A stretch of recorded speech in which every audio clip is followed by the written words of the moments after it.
I want to demonstrate the effectiveness with which a phishing attack can be mounted using Beef, the Browser Exploitation Framework project. This is a fantastic project that makes it really easy to get very powerful control over target websites. And I thought the best thing to do here was to actually show you how it works.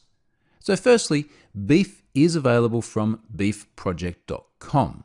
And ultimately, it's a website with an administration interface, and we're going to embed some JavaScript from this site into our target site on which we want to mount a phishing attack.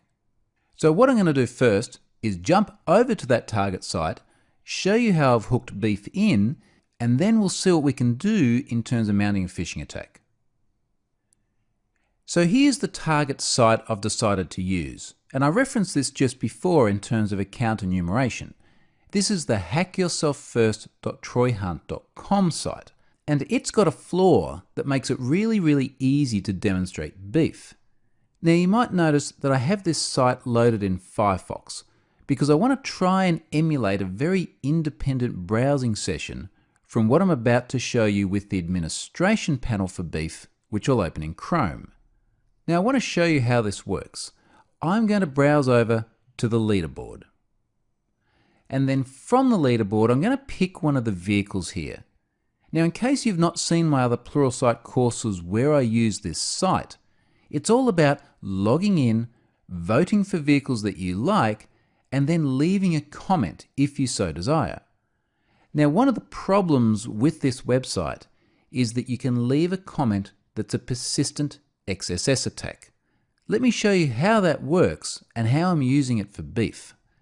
If I now go down and have a look at the SLS AMG Black, we'll see that the page loads and it looks perfectly normal. But I want to do a quick Control U and show you what's in the source code. And in fact, what I want to do is just scroll down a little bit until I find the persistent XSS comment that I left earlier. So here it is, it's line 116. And what you'll see here is that my comment is everything in this table cell. So effectively, it's the entire script tag. Now, what you'll notice is that this script tag is loading a file called hook.js off a totally different domain.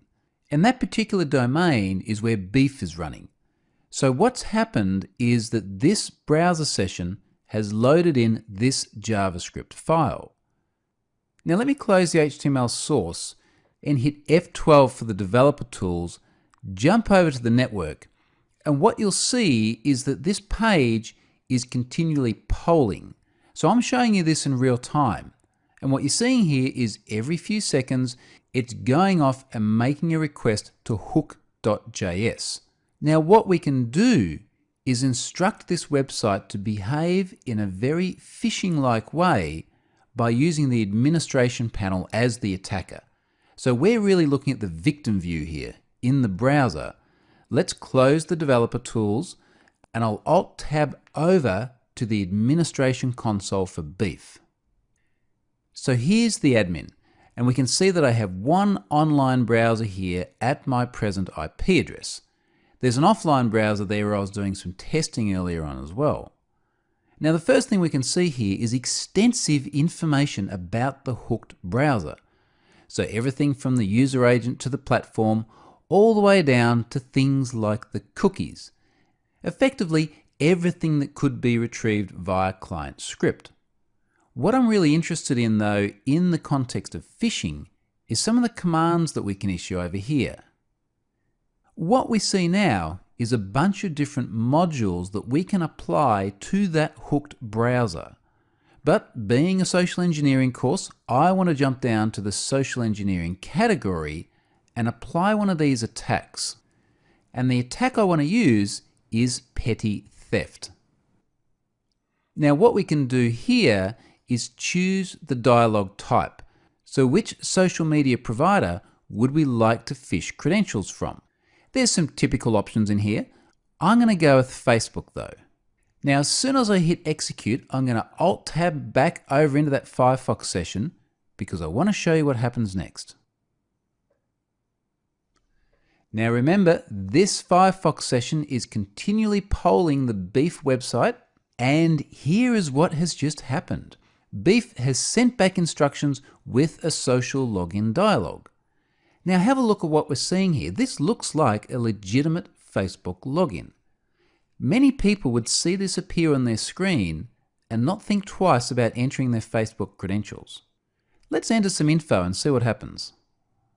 I'll enter my legitimate email address and a fake password. Let's now log in. So, as far as we can tell, that's just logged us in. This would not be an unusual behavior, and someone who was not aware of the risks of phishing probably wouldn't think twice about this. However, let's now Alt-Tab back over into our attacker's browser in the Beef administration website and see what we now have. We can see in our module results history column here, we've got one command having been issued. Let's take a look at this one. And here over to the right, we can see the command results. The answer shows my email address that I just entered, and the password that I provided was password with a 0. So this has successfully phished the information out of the target website. Now I could have embedded that hook any one of many different ways. I used persistent XSS. I could have used reflected XSS. I could have also used SQL injection to embed it into the database. Or if I had access to the transport layer, I could have added it in using a man-in-the-middle attack. If there was a vulnerability that allowed me to write to the file system, I could have just added it to the underlying files within the web application.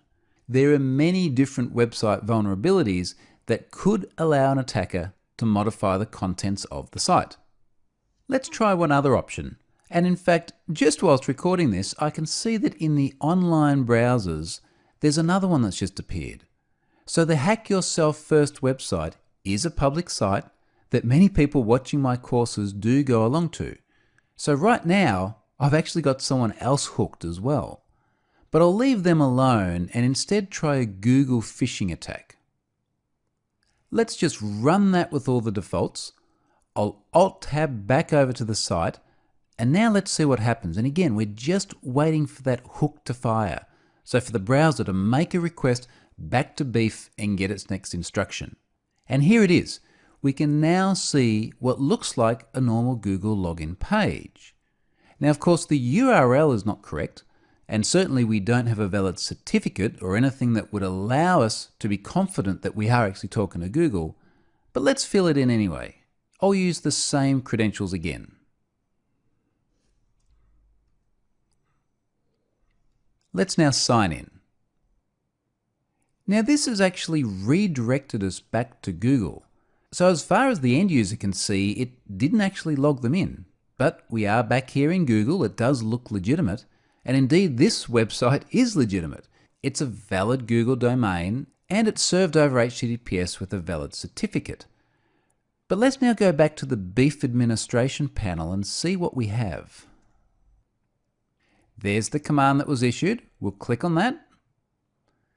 And again, here's the same result. Another phished username and another phished password.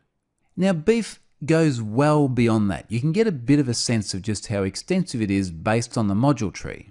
But I hope this has given you a good idea of not only how powerful Beef can be, but just how easy it can be to mount a very, very convincing phishing attack.